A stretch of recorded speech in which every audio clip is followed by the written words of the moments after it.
Comenzamos escudriñando la palabra de Dios y esta metodología que ofrezco para el día de hoy sobre cómo predicar la palabra de Dios es mucho más fácil que las que hemos visto anteriormente.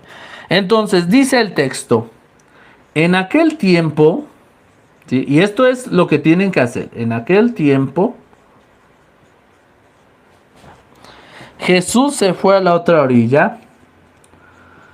Jesús se fue a la otra orilla del mar de Galilea. Del mar de Galilea.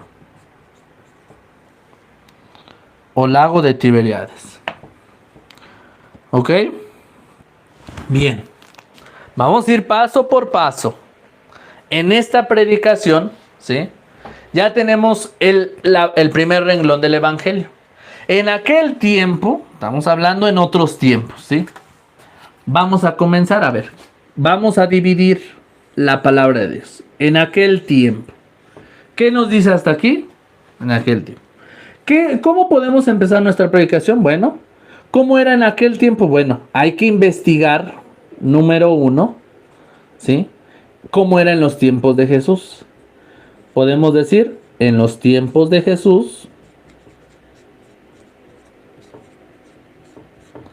¿qué pasó en los tiempos de Jesús? Se fue a la otra orilla del mar de Galilea. Se fue. Vamos a marcar el verbo. Fue. Se fue a la otra orilla del mar de Galilea. ¿Qué hizo Jesús? Se fue. ¿Qué significa este ir? ¿Por qué se fue a la otra orilla del mar de Galilea?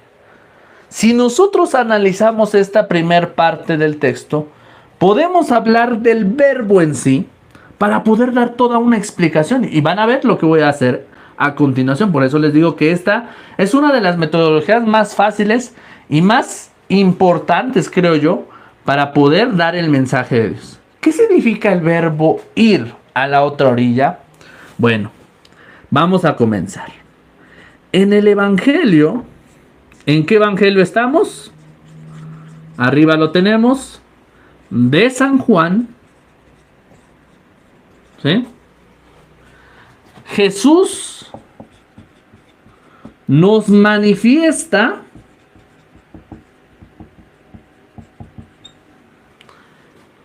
el irse de un lado a otro. Vemos aquí un claro ejemplo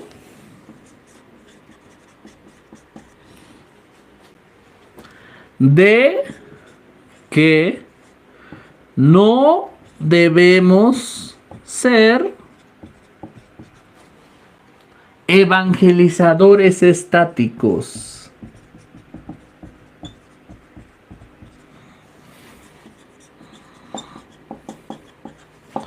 O servidores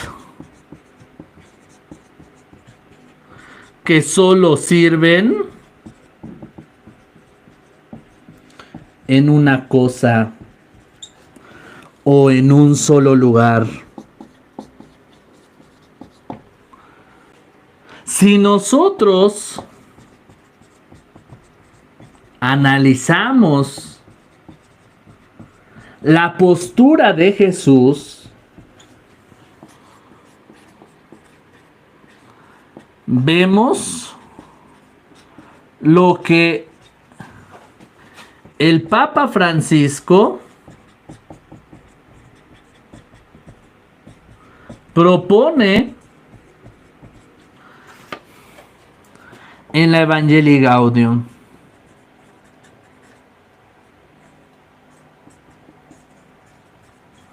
Que es un documento sobre la alegría del Evangelio. ¿Y qué quiere decir ahí? Una iglesia en salida. Bueno, imagínense, nada más estoy hablando de poquito y todo lo que podemos ya ver aquí, ¿no? Solo hablar de que Jesús se fue a la otra orilla del mar de Galilea. ¿Por qué se fue a la otra orilla? Eso nos habla de que Jesús no estaba estático en un solo lugar. Eso nos habla de que nosotros, tanto evangelizadores como servidores, ministros, lo que sea, no somos profetas en nuestra propia tierra, no somos solamente de un lugar. Y ahí podemos dar una tremenda reflexión solamente hablando del por qué Jesús no permanece estático en un solo lugar. Podemos hablar de todas esas personas, servidores, que dicen, yo aquí nací, yo aquí empecé, yo puse la primera piedra de esta capilla, yo aquí me quedo, aquí mis chicharrones truenan. Y no es así. No es así. La vida del servidor no tiene lugar. Es decir, nuestra postura tiene que ser en salida, ir de un lugar a otro. Y si tal vez las cosas no se están tornando bien el día de hoy en tu comunidad, puedes ir a otra parroquia a servir. Puedes ir a otra comunidad, a otra capilla. O tal vez en el grupo de ministros yo ya no soy bien aceptado, hablan mal de mí, tengo riñas con alguien. Simplemente, prudentemente, me acerco con el sacerdote para dejar el servicio.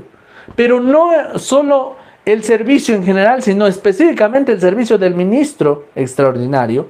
Y me voy a pasar al coro porque me gusta tocar guitarra, me gusta cantar. Entonces voy y me meto al coro. No puedo en el coro, voy a servir en el grupo de rezanderas de la Virgen María. Me agrego al grupo.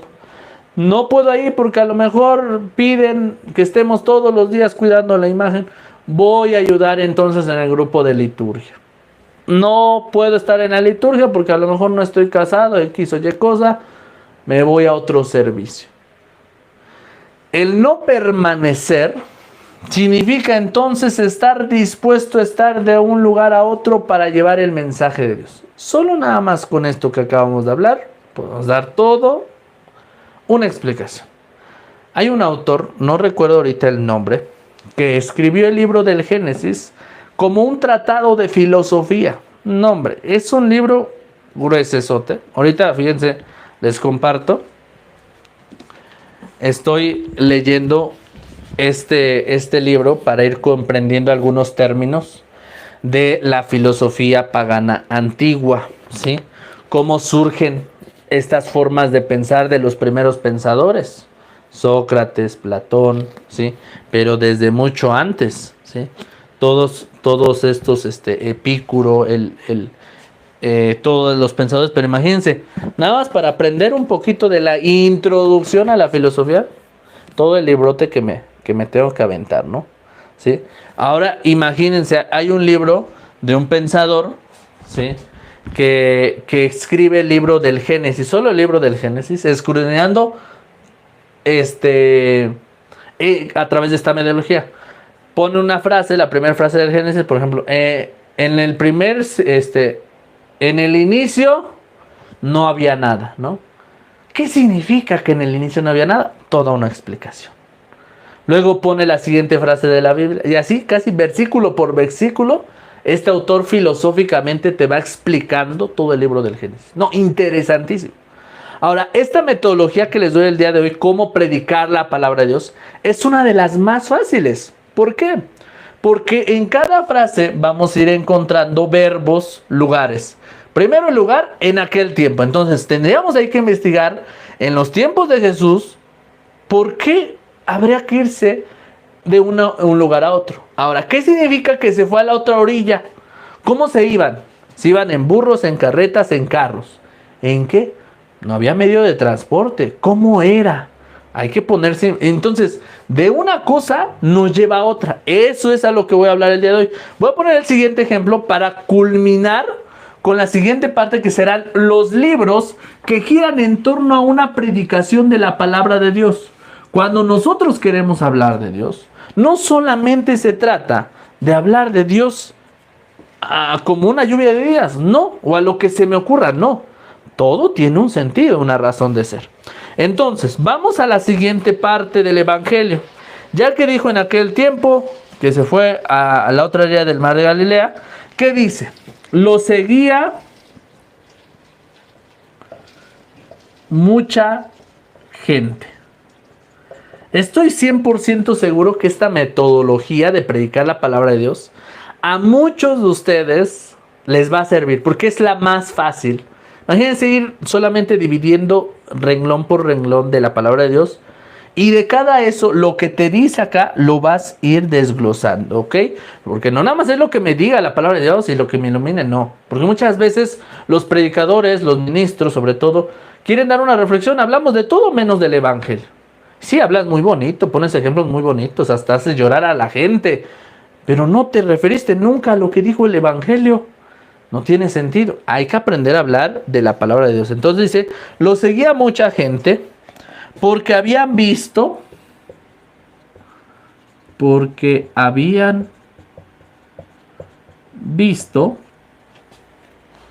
los signos que hacía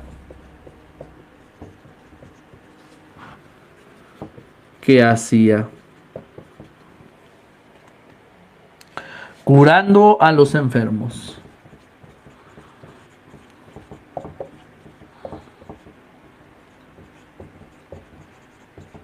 Punto. Siguiente parte del... Si ni siquiera estoy tomando el renglón completo, bueno, la estrofa completa. Aquí entonces vamos a ver nuevamente lo mismo, ¿no? Sobre esta situación. Lo seguía. ¿Quién lo seguía? Mucha gente. ¿Por qué seguía a Jesús? Bueno, sería bueno pensar, ¿no? A Jesús, y ahí es afirmar, lo seguía mucha gente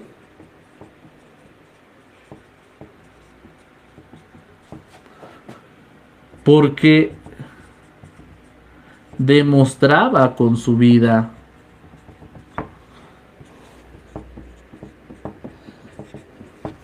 la presencia de Dios. Y ahí podemos hablar que en Cristo se nos ha revelado a Dios. ¿Sí? Por eso la gente lo seguía. La gente seguía a Dios. La gente seguía a Cristo. Ahora, ¿eso qué nos enseña a nosotros? Debemos entender que si nosotros somos sus hijos, debemos demostrar con nuestra vida la presencia de Jesús en medio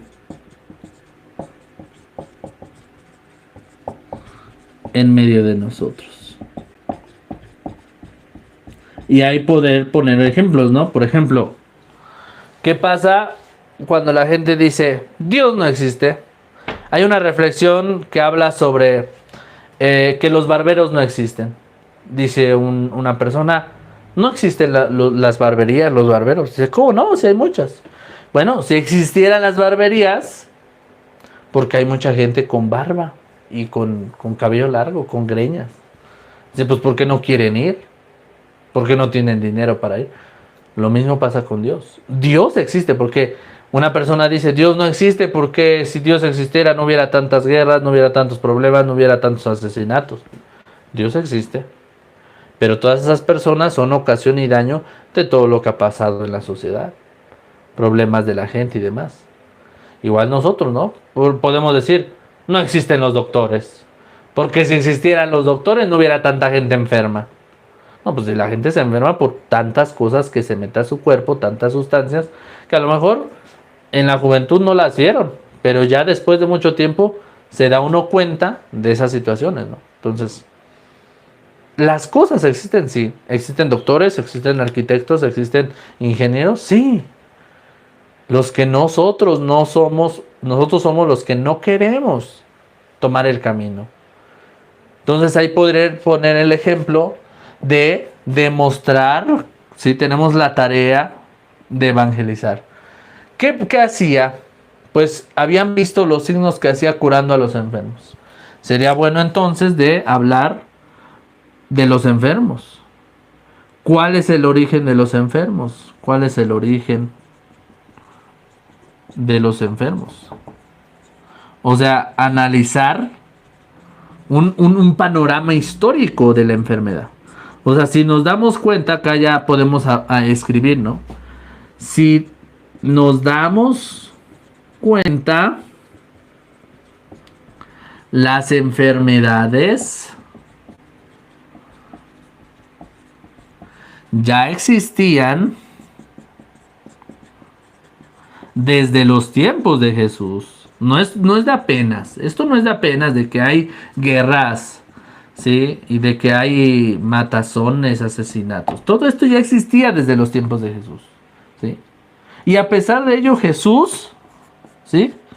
Jesús va en busca de sanar las dolencias, ¿sí? Porque una enfermedad duele de las personas. La pregunta es ahora, ¿tú cómo colaboras con ese plan de Dios? O sea, ya muy bonito, lo escuché ahí que Dios dice que curaba a los enfermos, lo seguía mucha gente, ajá. Tú también, ¿cómo puedes colaborar con ese plan de Dios? Entonces, segundo punto del Evangelio, miren, todas las ideas que salieron. Y así podemos ir en una libretita anotando idea por idea todo lo que nos va. Pero es cosa de sentarte y leer la palabra de Dios y lo que te va iluminando. Pero es todo un trabajo.